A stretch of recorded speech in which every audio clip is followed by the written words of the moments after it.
Hey everyone, welcome back. This is Tyler with Next Level Guitar again. I'm here to show you a classical progression that's in the style of, maybe Beethoven if you were to hang out with Carulli, and maybe Segovia were there too. If they were kicking back They're out all of beer. hanging out. Yeah, they're having a hanging beer. out, throwing riffs down. They'd be like, check this out. So here's the first chord.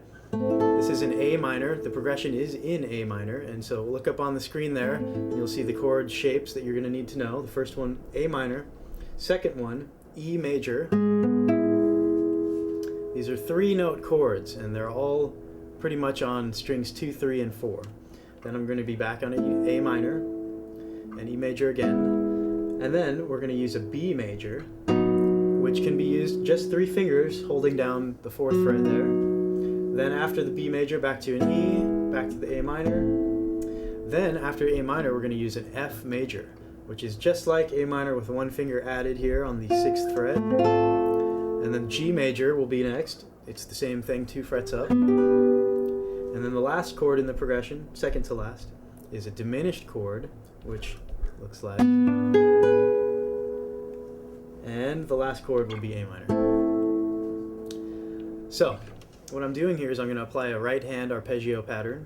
It's going to be pretty simple, it's just going to be P-I-M all the way through. And I'm going to repeat each chord probably like 4 times, just so you can kind of get into the sound and the feel of this.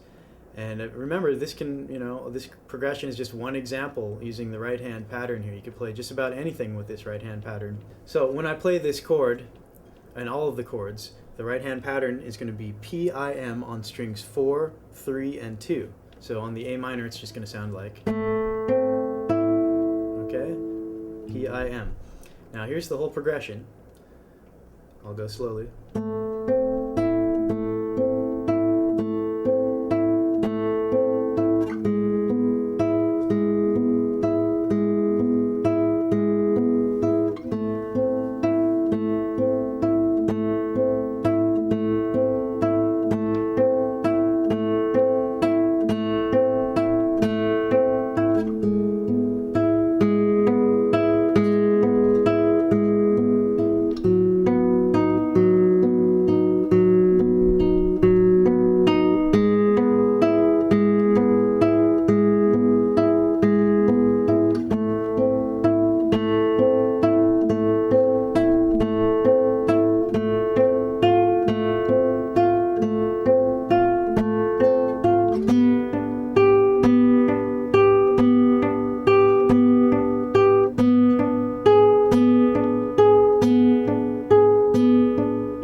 Now I'm going to play it twice as fast, so it sounds a little more interesting.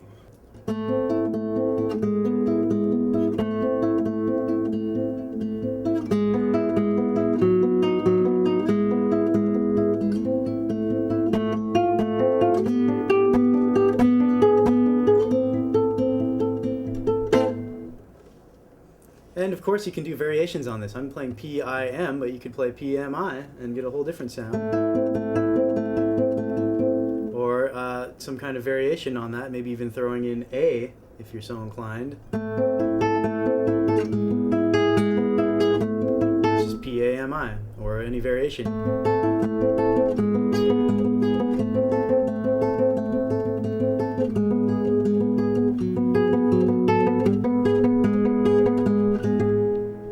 So when you practice this, I highly recommend using the metronome, and you can start as slow as you need to. You can have, for example, 1 click for the beginning of each of those 3 notes, so it would be like 3 notes per click, 2, 3, 4, or you could have 1 click per note, and just have it set like that so you can really know that you're in time and play it with 1, 2, 3, 4, 5, 6. Each note is a click. So those are 2 different ways to use the metronome, but make sure you're using it because it'll really help you. And probably the best way to practice this is to just hang on each chord like I did at first, for 4 measures at least for each chord, just to really get the sound of that chord and the tone and make sure everything sounds great. And then you can start cutting them in half and speeding it up and experimenting with your own chords, of course. Well, it's been great being here, teaching you guys again. This is Tyler with Next Level Guitar, and I hope you learned something. Remember to use your metronome and get as much practice in as possible. Keep rocking. See you later.